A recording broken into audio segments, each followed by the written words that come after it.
Good afternoon, good evening, students. I hope you're doing good. Welcome back to the channel. Today we're back with another lecture concerning linguistics for second year students. As you can see, it is about morphology. But before I start, as usual, in case you have missed some of my previous videos, you can always find them on this YouTube channel. You go on the video tab and you will find everything there. Or you can also find them organized in the playlist category. Now, before I start, please leave a like on the Facebook page of this channel in order to be notified whenever I post something new, and also subscribe to the channel in order to encourage me to do more and help you out, especially during the period of exams. Now, without any further ado, we shall start with morphology. Morphology, linguistically speaking, morphology is the study of the internal structure of words and forms a core part of linguistic study today. It means it is a very important study in linguistics because it is a branch of linguistics after all. We can permit ourselves to go into the origins of the word. The term morphology is Greek, and it is a makeup of morph, which means shape or form, and ology, which means, as you all know, the study of something. Morphology, as a subdiscipline of linguistics, was named, by the way, for the first time in 1859 by the German linguist August Schleicher. I do not know if I pronounced the name correctly, but you are going to get it on the screen. This German linguist used the word morphology for the study of the form of words. This is how it started. Now we shall go into details. Morphology is the study of words, right? We all agree on that. Morphemes are the minimal units of words that have a meaning and cannot be subdivided further. There are two main types of morphemes. I explain. We have a free morpheme and a bound morpheme. A free morpheme can occur alone, but bound morpheme must occur with another morpheme to fulfill its meaning or its function. An example to simplify things. An example of a free morpheme is the word bad, and an example of a bound morpheme is li. So it is bound because although it has a meaning, it cannot stand alone. It must be attached to another morpheme to produce a word. So if we attach the bound morpheme li to the free morpheme bad, we get badly, and this is actually a word. It is an adverb, right?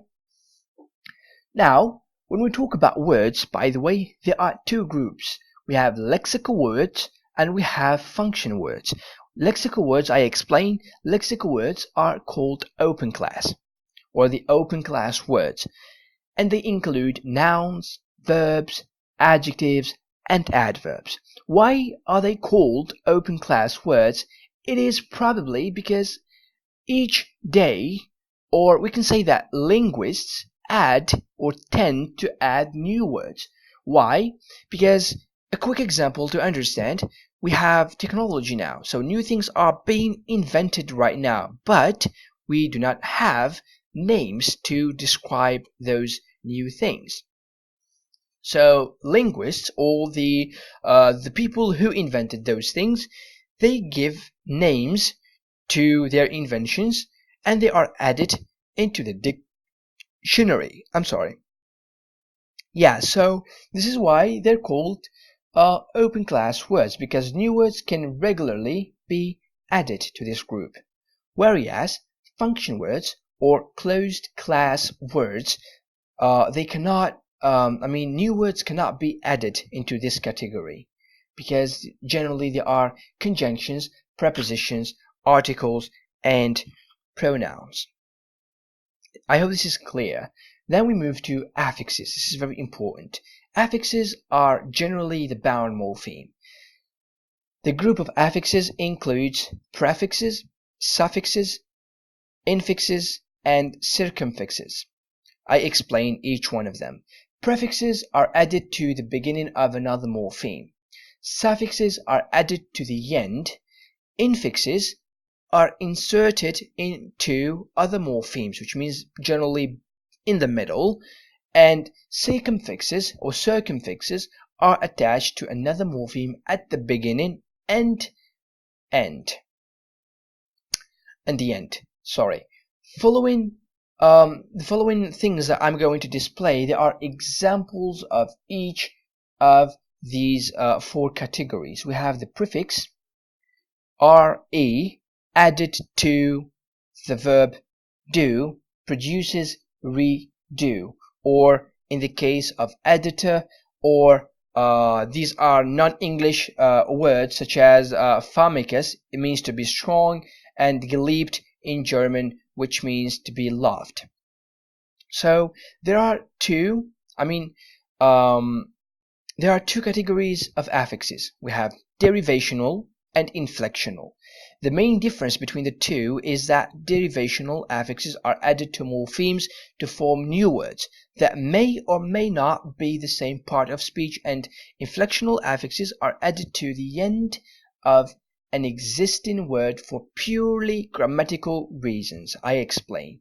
So, derivational affixes are added to morphemes in order to create new words, right? So these new created or newly created words might have the same category, grammatical category, as the previous word, as it might not. But the inflectional one, it is made purely for grammatical reasons.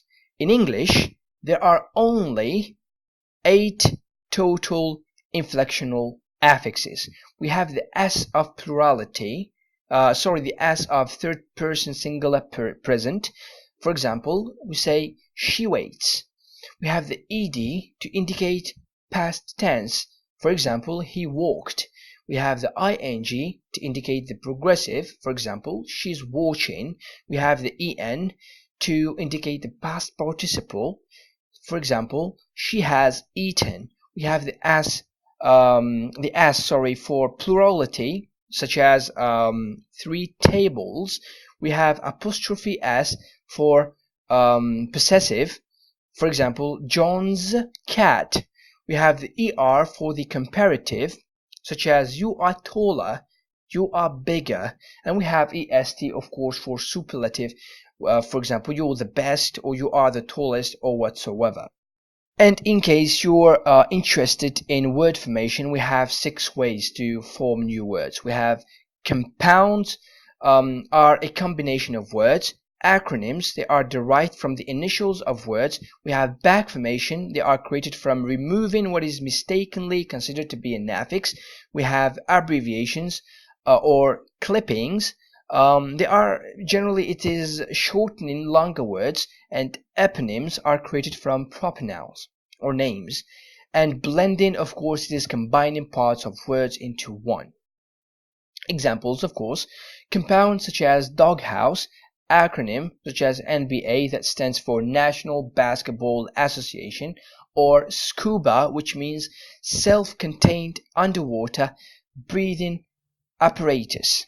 We have back formation such as edit from the word editor. We have abbreviations such as phone from telephone. We have eponym like sandwich from Earl of Sandwich.